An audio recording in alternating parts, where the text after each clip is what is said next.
بادلوں کو اللہ کا حکم فلاں باغ کو سیراب کرو۔ روایت ہے ایک آدمی صحرا میں چلا جا رہا تھا، اس نے بادل سے ایک آواز سنی، فلاں کے باغ کو سیراب کر۔ پس بادل کا یہ ٹکڑا الگ ہوا اور اس نے اپنا پانی ایک سیاہ سنگلاخ زمین میں برسا دیا۔ پس ان نالوں میں سے ایک نالے نے سارا پانی اپنے اندر جمع کر لیا اور باقی چلنے لگا۔ یہ شخص بھی اس پانی کے پیچھے پیچھے چلا۔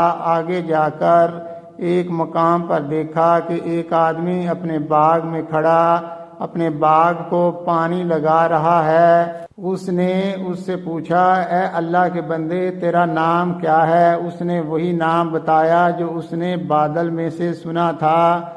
باغبان نے اس سے کہا، اے اللہ کے بندے، تو میرا نام کیوں پوچھتا ہے؟ اس نے کہا، میں نے اس بادل میں جس کا یہ پانی یہاں بہتا ہوا آیا ہے، میں نے ایک آواز سنی کہ فلاں شخص کے باغ کو سیراب کرو، اور یہ وہی نام ہے جو تو نے اپنا بتلایا ہے۔